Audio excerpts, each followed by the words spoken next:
Good evening. Today's cooking is poor man's food. We call it Paklay. Famous dish sa Cebu. The ingredients are sibuyas dahon or spring onion cut into small slices like circles. And then we have pineapple or piña cut into small pieces. This one is ginger. You cut it into strips. Kay kung mas daghan ang ginger, mas lami.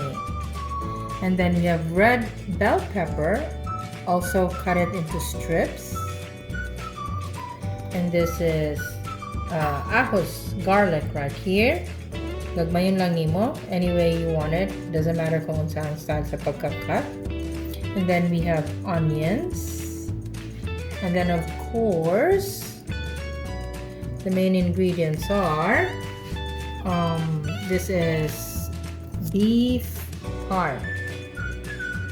I-cut ni siya into very fine strips. Prior to cutting this into strips, gi-boil na ni siya until it's tender. So boil gid ni siya thoroughly until it's tender. Okay? And we also add a little bit of lean pork. Again, cut into strips. And then this one is beef tripe, the honeycomb type. Just like the pork and the heart, i-boil ni siya thoroughly until it's tender. I-cut them on very thin strips. For the seasoning, we have the following. This is black beans, kanang in can na siya. That would add to the taste. And then you have vetsin right here. So you add just a little bit. And then we have black ground pepper, salt to taste.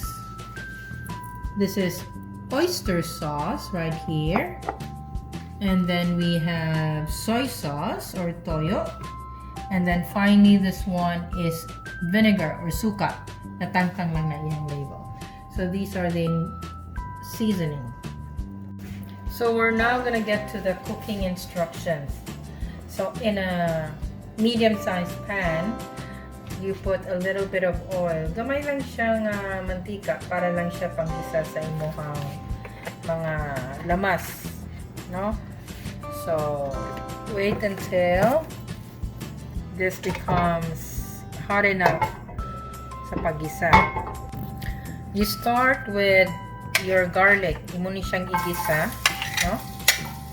Kung hot na imong oil, so add the garlic. And then you add your onions. And then imo siyang igisa for about 1 to 2 minutes until medyo mo caramelize ang onion and then magawas lang iyang nindot nga smell. So after about 2 minutes of cooking your onion and garlic, then you add the ginger. So karang i-add na nato itong ginger strip.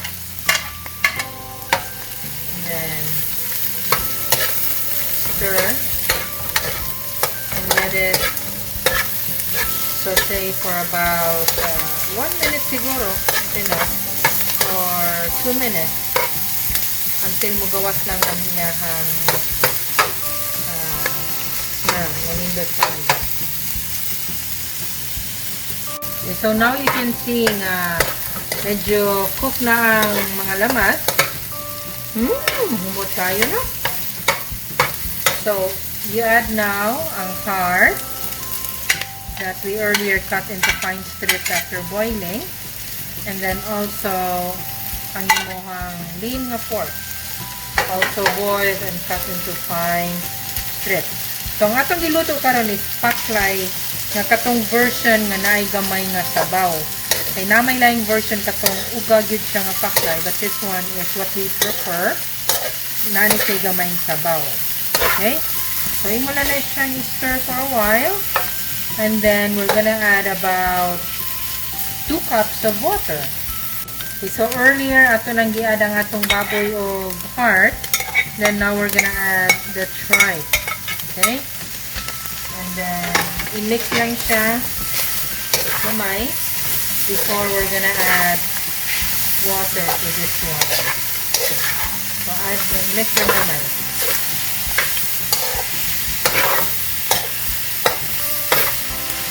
Okay, so after about 3 minutes of letting it cook together, you add 2 cups of water. So I have 1,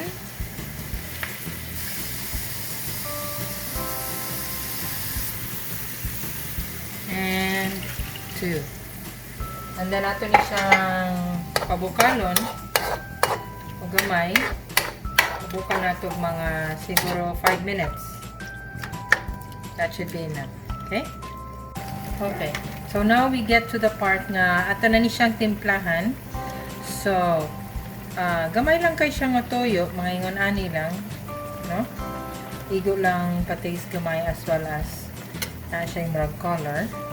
Okay, so earlier we added toyo, karon we're gonna add vinegar. So mga duha kay ingon ani kung imusog na ng imuhang luwag. Mga duha ka luwag. Okay, so now we're gonna add asin, about 1.5 tablespoon. Ngayon ani kadaghan na. Add nimo sa imuhang paklay. And then just gamay lang nga betsin.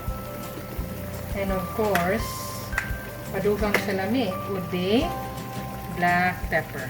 So, gawin ko lang po, depende sa imuhang panglasa. So, next would be oyster sauce. Mga 1 tablespoon. So, kanay murag 1 tablespoon na ni siya. Okay, imong i-add sa imuhang paklay. And then, finally, tungagan nato sa black beans. Ano siya yung magdagbida sa taste. So, mga about 1 tablespoon set of black beans. Make sure nga imong gibutang ang beans and then ang iyang sabaw. Okay? Okay. So, initially, di ba nakita ninyo nga nag-add to sa seasoning. Ang amount of seasoning that you put into your mixture, depende na sa inyong panglasa. So, ang amo estimated to according to our taste. So, now we're gonna add our bell pepper. That can be cut into strips. Okay, bell pepper. And then, we're also gonna add piña, pineapple. And then, let it boil for about 1 minute or 2 minutes before nato i-add ang sibuyas dahon. Okay, so after about 3 minutes to 5 minutes nga i-allow nimo to boil, you add the final ingredient which is sibuyas dahon. And then, kung gusto mo medyo spicy ni siya, you can add your own version. Ang kanang sili, butang nimo sili, gamay lang. Gusto ko spicy but ako okay ra ko. Okay, and that is your paklay. So, don't forget, like and subscribe to our channel. And if you have any comments, don't forget to add those comments. And unsa pa inyong gusto nga akong lutuon, write it in the comment section. Thank you!